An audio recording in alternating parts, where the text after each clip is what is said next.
morning, everyone. Hopefully it's still morning by the time this comes out. This is literally Sunday morning, the day that I'm posting this. I'm really late, but it's morning for me right now, so I'm gonna share it with you. I'm armed with my tea of the day and some water, because you know your girl can't live without her water bottle. I wanted to talk a little bit today about what inspired me to go vegan, and also some of the things that I wish I would have known when I first went vegan. It's been about a year, I think, since I went vegan, and hopefully it'll help you guys who are wanting to transition. It can be a tough transition, it really can. And so I just wanted to talk a little bit about the things that I've learned. When I went vegan, it was kind of interesting. I actually didn't know any vegans that I knew of. I found out later that some of my family was vegan, but that was literally it. And there wasn't really anybody in my life being like, go vegan, go vegan, go vegan. And I hadn't even really seen any documentaries. I don't really know why I went vegan. I think I really just wanted to try it out. I'd seen a lot of YouTubers who are vegan, and so I think that was kind of like a trigger in my mind of like, hey, maybe this is something to try. One thing that kind of was the first trigger in my mind of like, maybe this is something to try, is I was randomly, I was listening to this podcast that had, what was his name? He's like some musician. I can't remember what his name was. I know it started with an M, and I know he was one of like the OG EDM artists. So if you guys know who I'm talking about, then leave it in the comments below. But anyways, he was on this podcast and he was vegan, and this person asked him, like, because kind of like, now that you feel like you know the truth, do you feel like you have to tell everyone about it all the time? And this guy was basically like, no, absolutely not, I don't. But what I can do is I can tell people my story and tell them why I'm vegan, and then, like, you know, hope that they'll make the best decision based on that. And I thought that was so inspiring, and something that I hadn't really experienced in vegans before, because a lot of vegans I'd experienced in the past, like on the internet and stuff, were very demeaning to people who are not vegan. And so that was the first time that I was kind of like, it felt like I had the space to explore if veganism was the right path for me, rather than being told that you need to go vegan, you need to go vegan. I really just decided that if we could eat vegan, if this was something that we could sustain, then we should. I was seeing that there was a huge problem in the quantity of animal products that we were consuming, and also like the inhumane ways that we were producing these animal products, and still are, obviously.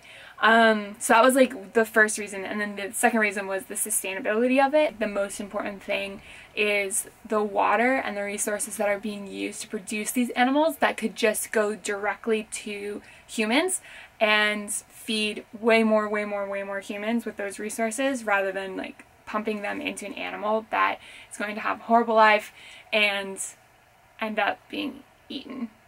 So anyway, so there's like there's a lot of reasons that I'm vegan now, and maybe I can do a little bit more of like an educational video. If you're interested, let me know.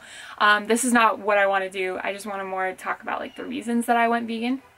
So initially those were kind of the main reasons. I wasn't necessarily like an animal lover or anything like that. I would say now that I've gone vegan, I have the space to see other animals as beings and deserving of respect, just like human beings. And so that came later, I think, after I went vegan. That wasn't necessarily like a huge piece in the puzzle for me at the very beginning. So I wanted to give you guys some tips for going vegan, things I wish I would have known when I went vegan. The first one is to take the pressure off yourself and actually go gradually.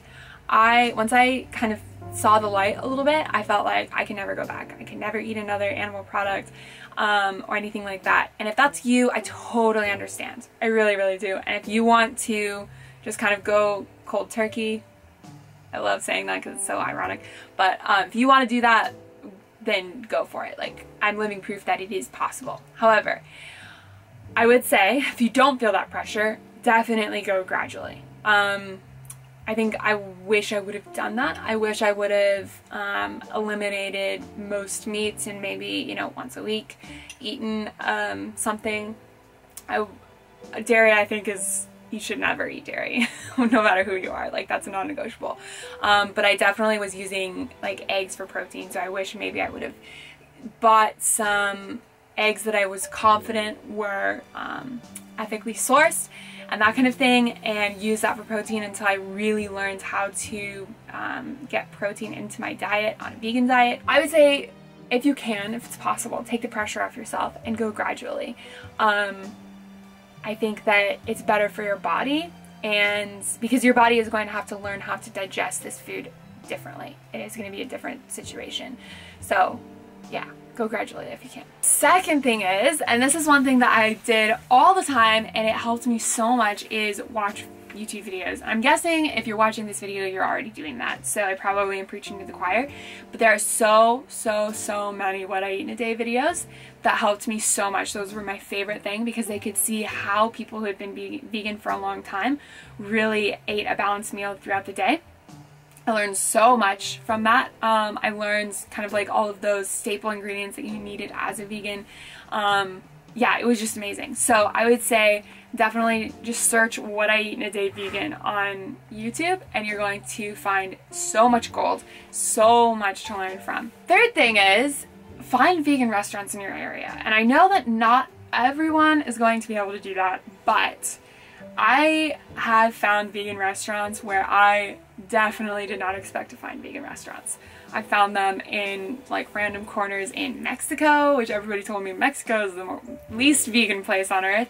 Found them there. I found them in the South, in the States, all over the place. There's vegan restaurants.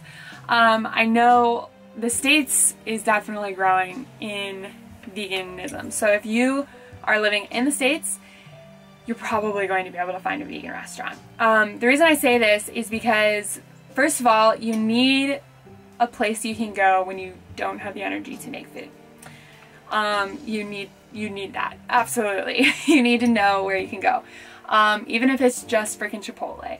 I love Chipotle. That's like our lifesaver if we have no energy to make food. If you are getting home from a long day of work and you absolutely have no energy to make food, that's when it's going to be easiest for you to run by Carl's Jr. or something and get a burger. So I would say find a vegan restaurant. The second reason to do that is because I think it gives you so much more inspiration of what's possible. Those restaurants a lot of times will have like cashew cheesecakes or other like vegan pastries, or they'll have you know, nachos, or Buddha bowls is a huge one, or just random things like that, right?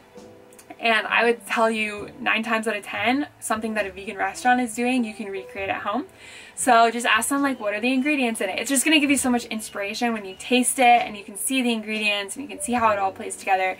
That's where I've gotten a lot of ideas for my own vegan meals. Last bonus tip, this is kind of like an aside a little bit. One thing that I did right at the beginning of going vegan was I definitely overdid the carbs. Hardcore. And I've heard a lot of people who do that and who end up actually gaining weight on a vegan diet rather than losing weight. They're like, oh my gosh, what am I doing wrong? Like, this is supposed to help me lose so much weight. It's because you're eating a lot of carbs. Carbs are really good, and I do think that we need them. Especially if you're vegan, like carbs are the lifesaver, honestly. But they're easy to go to because they fill you up. The reason for that is because when you're not eating vegan, you're used to much more calorie-rich foods, and so your stomach is actually a lot smaller. So your stomach can't handle all of the food that you need to eat in order to get the same amount of calories. So you're going to have to like stuff yourself for a couple of weeks to get your stomach and your digestive system used to it. I would say make sure that you're stuffing yourself with fats and proteins just as well as carbs. If you guys want me to go into more detail about like how to balance a diet and tips and tricks and that kind of thing, let me know in the comments below. I'd love to do a video about that because I learned so much at the very beginning. But just a little tip for the beginners out there, be careful with the carbs and make sure that you're putting protein and fat in there just as well. Thank you guys so much for coming along. I would love to hear your guys' story. Are you thinking about going vegan? Are you vegan already? How long have you been vegan? What are the other things that you would recommend to new vegans if you are vegan? Leave it in the comments below. I love to make these videos kind of like a treasure trove for new vegans, because I know I was definitely desperately searching for information like this. If you're new here, subscribe to my channel. I put out a video every Sunday all about vegan stuff, minimalism, random things like that. I'm still figuring it out. This is still new for me, guys. So hopefully you can subscribe and come along for the journey. I'm looking forward to seeing what the future holds here. And with that, I'll go. Hope you guys have a great week. Bye.